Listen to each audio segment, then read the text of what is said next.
Every couple of years, the World Bank calculates the size of the global economy in a slightly different way than they normally do. And when they did this last, it turns out it was about $7 trillion bigger than they expected it to be, or about 4%.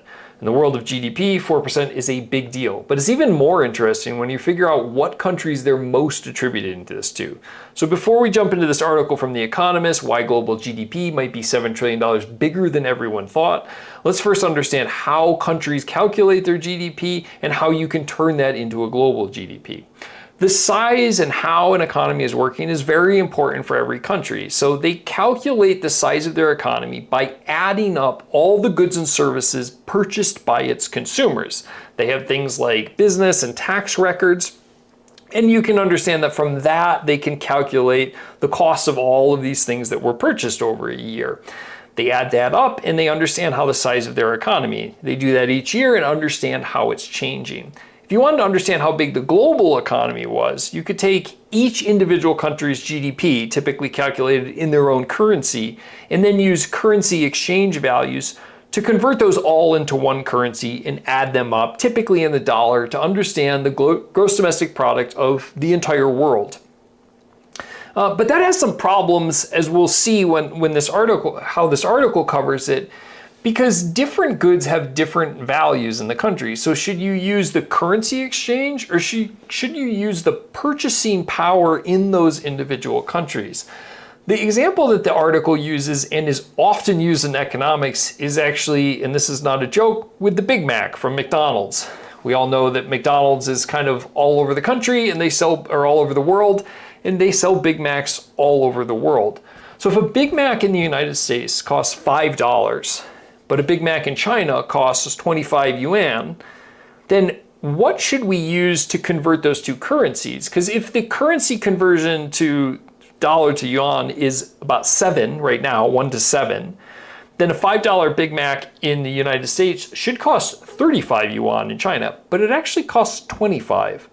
So should we use 1 to 5, the actual cost of a specific good in the different countries, or should we use 1 to 7? Now, typically, because it's easier, we use the 1 to 7 because getting the price of all these various goods all over the world is extremely difficult and time consuming. Not to mention, if you've traveled internationally, you know that the Big Mac is different in all places. So the price of it is not necessarily inducive to exactly what its value is.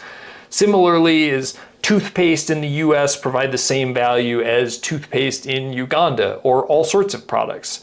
But the World Bank does go through this very exhaustive efforts every couple of years in order to understand global GDP from a different perspective, something called price parity, instead of through this currency conversion. And when they did that, effectively places where the Big Mac is cheaper than what the currency conversion would suggest, they end up having more GDP growth than we would typically measure because their purchasing power is a little bit higher compared to the currency rate.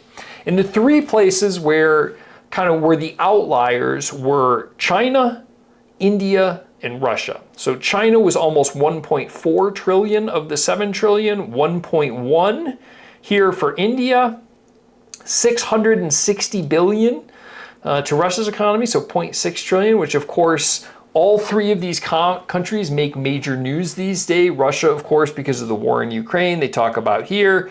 Ukraine's economy themselves are up 118 billion based on these revisions.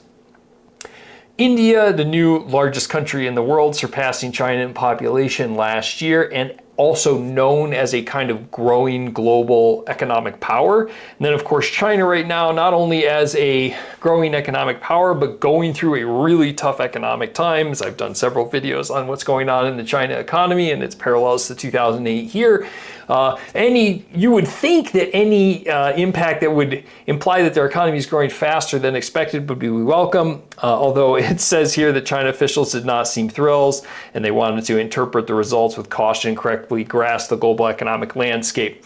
So China's officials not too excited there, but it just goes to show how important the way we measure these numbers in economics is. 4% GDP is an entire year, almost a year and a half in the developed world of economic growth.